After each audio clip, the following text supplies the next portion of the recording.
লভন্তে ব্রহ্ম নির্বাণম নিশয় ক্ষীণ কলমসা ছিন্ন দৈদা যথা আত্মন সর্বভূতে হিতে রতা। অর্জুন,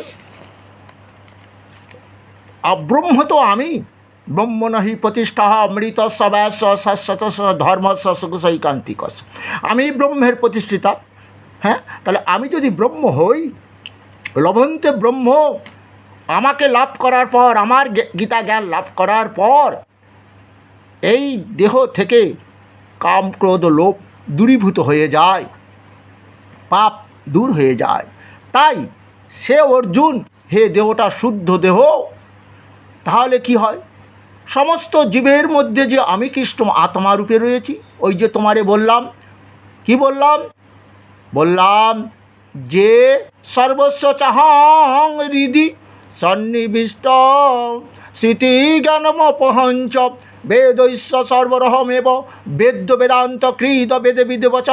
আমি বেদান্ত কর্তা, আমি বেদবিদ। সমস্ত জীবের হৃদয় আত্মা বা জীবনরূপে আমি আছি। তাদের স্মৃতি শক্তি জ্ঞান আমি দিয়ে থাকি। ওই আমি অহংকারটা ত্যাগ না করলে আমি তার জন্য কিছু করতে পারি না। তুমি ওই যে বারবার বলছো আমি যুদ্ধ করতে পারবো না, এই জগতে সবাই বলে আমি যদি তোমার হৃদয়ে আত্মরূপে না থাকতাম, কি গো যুদ্ধ করতে পারতে? আর আমি যদি স্মৃতিশক্তি জ্ঞান না দিতাম, তুমি কি যোদ্ধা হতে পারতে? আর সেই জন্য আমার ভক্তরা আমাকে লাভ করার পর তাদের দেহ পাপ মুক্ত হয়ে যায় এবং ও দেহ সর্বজীবে হিতেরত, সমস্ত জীবের সেবায় নিজেকে নিয়োজিত করে। আমার এই ভারতবর্ষ শব্দটার অর্থ কি? ভরত রাজা নাম থেকে ভারতবর্ষ হয়েছে, কিন্তু আমরা ছিলাম আর্য, এশিয়া মহাদেশ থেকে এসে সিন্ধু নদীর তীরে বাস করতাম। তখন আমরা কি করতাম? বেদ পাঠ করতাম। ওই যে ব্রহ্মচার্য, গার্হস্থ, বানপ্রস্থ, সন্ন্যাস, গুরুগৃহে বেদ পাঠ করতাম 20 বছর, তারপরে সংসার 20 বছর থেকে আরম্ভ করে 50। তারপরে বানপ্রস্থ মানে কি? ত্যাগ, সমস্ত ত্যাগ দিয়ে জীবের সেবা, মানে কি আমরা বেদ পুরাণ শাস্ত্র অধ্যয়ন করতাম। সেখানে কেউ জীবের সেবাও এইভাবেই সৃষ্টি হয়েছে।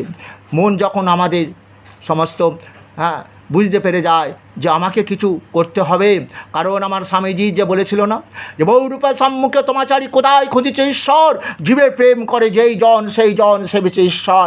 তাই আমার ভারতবর্ষ আর্য থেকে আমরা আর্য ছিলাম, আমরা সিন্ধু নদীর তীরে বাস করতে করতে আমাদের নাম হয়ে গেল হিন্দু। এবং 4টি বেদ তখনও আশ্রয় করেছিলাম, এখনও হয়।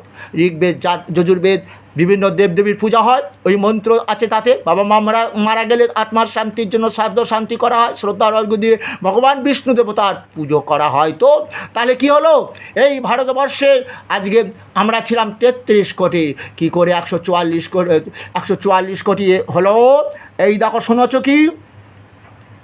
এসেছে সাম্রাজ্যবাদী লোভী পাঠানের দল, এসেছে মোঘল বিজয় রথের চাকা, ওড়াইছে ধূলিজাল, ওড়াইছে বিজয় পতাকা, শূন্য পথে চাই আজ তার কোনো চিহ্ন নাই। মোগল কি সব চলে গেছে? পাঠানরা কি সবাই চলে গেল? রোহিঙ্গারা যে এলো তারা কি সবাই চলে যাচ্ছে গেল? বোঝা যাচ্ছে। আর কি বলছে শোনো, এখনও পর্যন্ত। তারপরে এসেছে কারা? তারপরে হেতায় আর্য অনার্য, হেতায় দ্রাবিড়, চীন, শক, হুন দল, পাঠান, মোঘল এক দেহেলেন। সর্বশেষে এলো কারা? এলো ইংরেজ, 200 বছর রাজ্যত করল। তাই তো আবার এখন তারাই আমাদের ভারতবর্ষের থেকে আবার ওরাই খ্রিস্টান ধর্ম প্রচার করছে, হ্যাঁ, তো ওদের সংখ্যা বাড়ার জন্য। আর আমার সনাতন ধর্মকে কাউকে ডাকতে হয় না।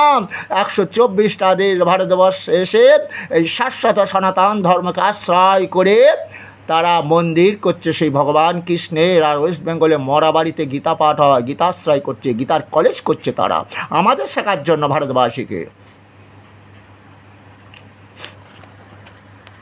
আর আমরাও কোনো জাতপাত বিচার না করে সবাইকে আশ্রয় দিচ্ছি, জীবের সেবাই হচ্ছে শ্রেষ্ঠ ধর্ম। কারণ গীতাতে এটাই আমাদের কৃষ্ণ বলে গেছেন।